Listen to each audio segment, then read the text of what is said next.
Aside from jobs and housing, the Kerner Commission also cited the need in inner cities for improved police practices. And here in Detroit, it's perhaps in that area where the most considerable change has been made. As one older resident of the neighborhood told me, before the riots, policemen wouldn't even come into the area unless you told them a white woman was in danger.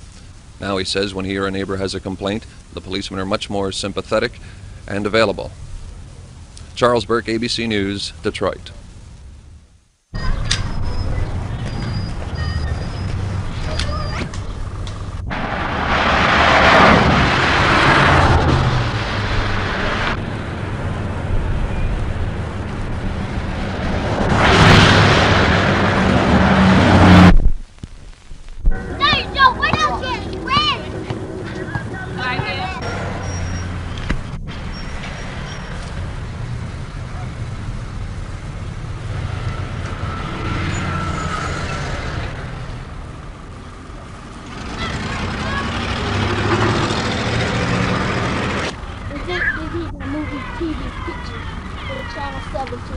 Y'all take them down. How do y'all put them on TV?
I'm a reading game. I'm a reading game.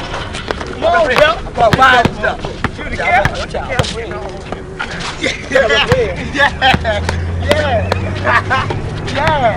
Hey, man, come on, man. I'm a read. I told him. Come on, yeah. Hey. That ball, everything. That was.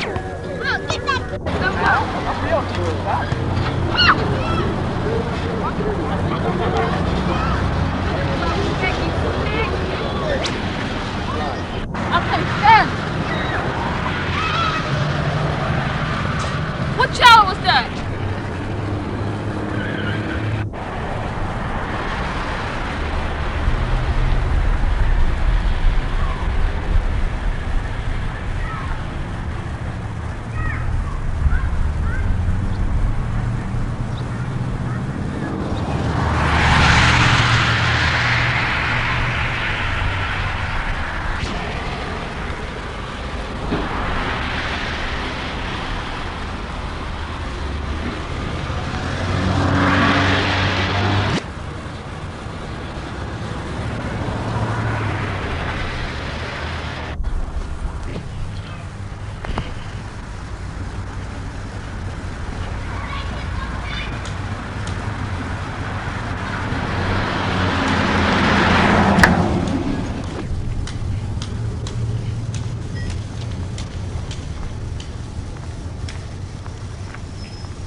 In the 5 years since the riots here, what's happened to this neighborhood?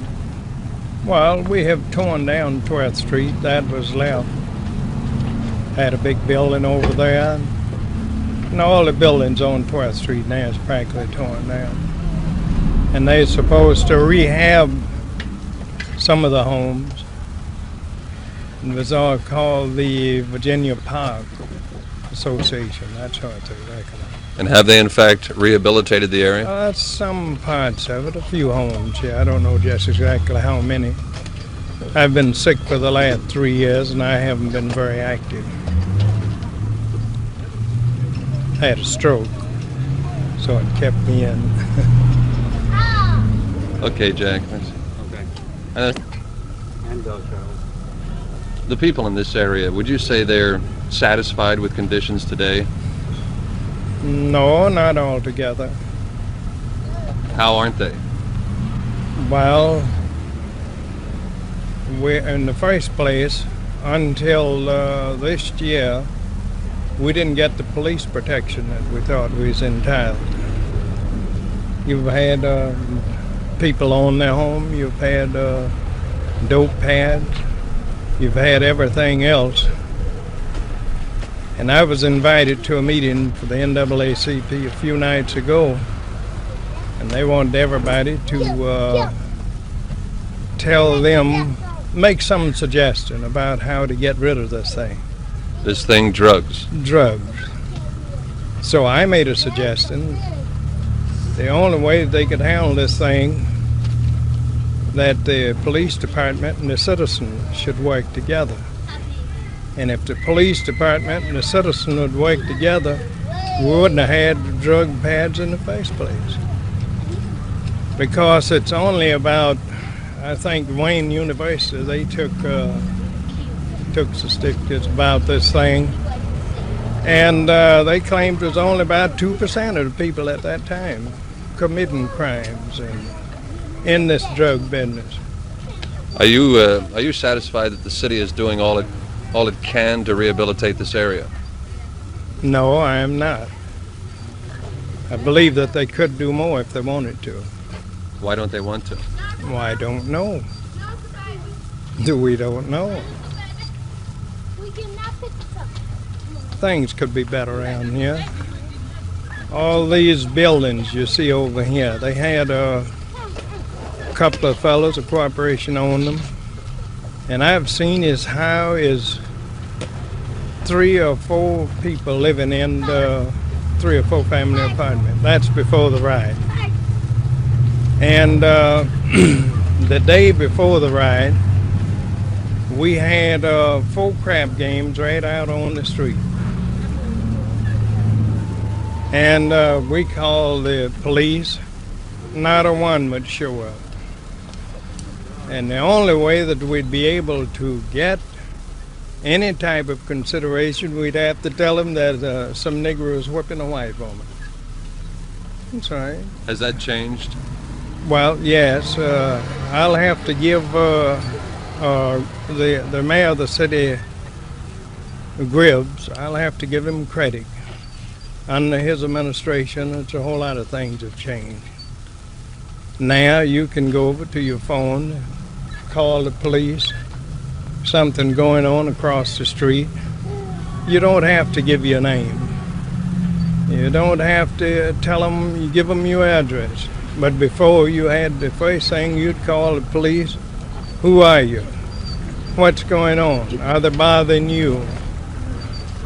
The police then are being more cooperative with the citizens in this area? Under the present administration, I'll have to give them credit. Yes, they are. We're getting much more consideration. All right, We're getting along much better now under this administration than we have for years. Signs, do you think? Well, yes, they are cleaning up the garbage, and they're doing quite a few things that they haven't done before under this administration. I don't like the mayor so well. You're not a Democrat necessarily. Well, I'm not anything. So I'm an off-brand. In my youth, I was a Republican. But we bolted the Republican Party and elected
all the businesses are gone.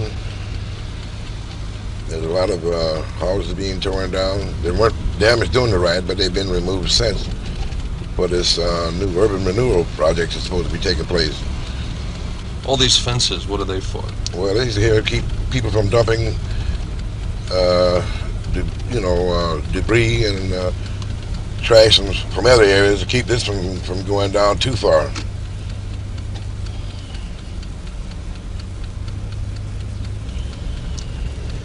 So did we pass the place where the looting started? No, the looting started further down the street. Is that right? Okay.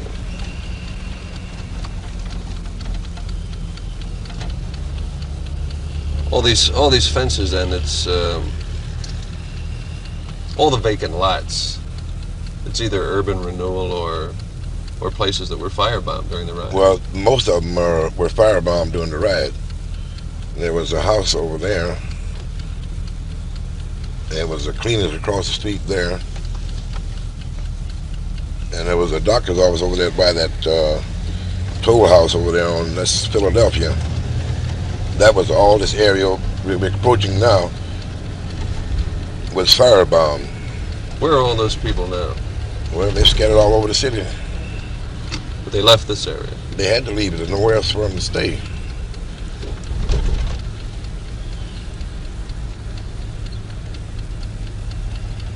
Obviously, a lot of the homes are still gutted, unrepaired. Well, this particular building here is, I believe, is condemned, and they're going to tear that one down.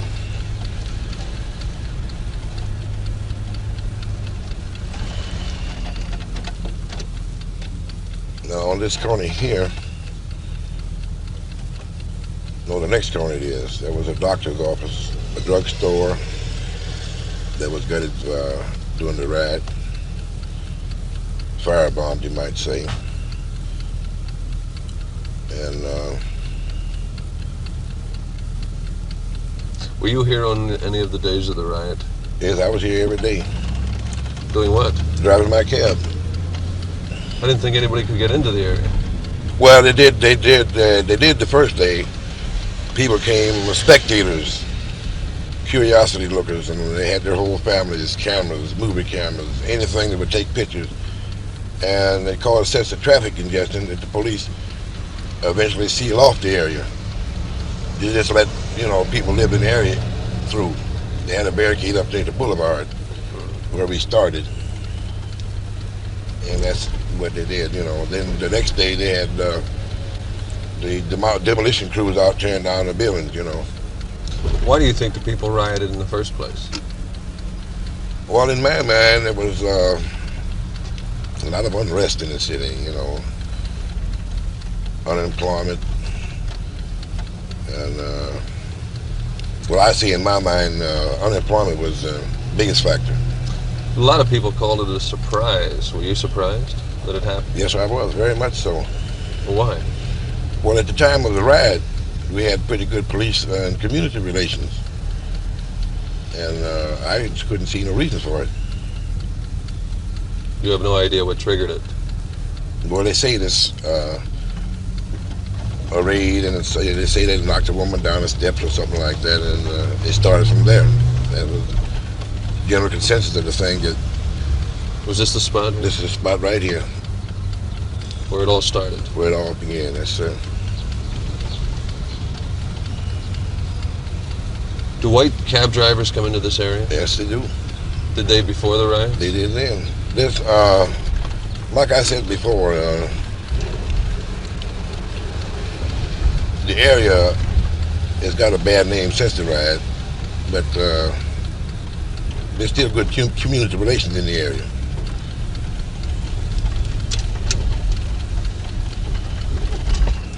Okay. 7. Okay.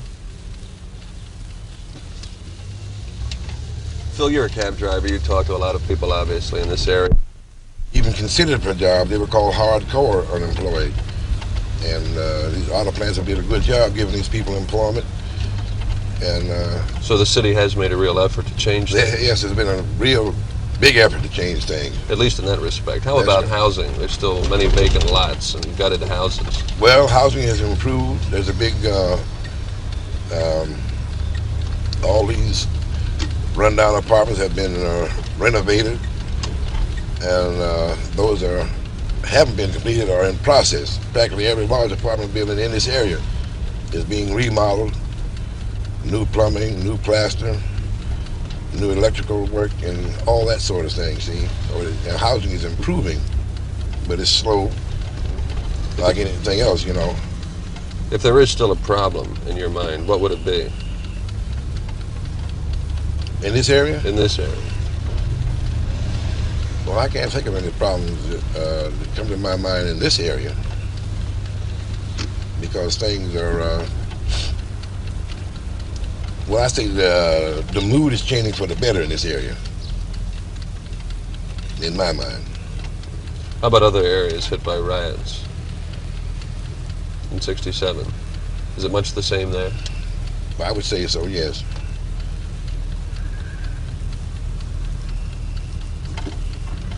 Okay.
Aside from jobs and housing, the Kerner Commission also cited the need in inner cities for improved police practices. And here in Detroit, it's perhaps in that area where the most considerable change has been made. As an older resident of this neighborhood told me, before the riots, policemen wouldn't come into the area unless you told them a white woman was in danger. Now, he says, when he or a neighbor has a complaint, policemen are much more sympathetic and available. For the situation in Washington, Frank Tomlinson.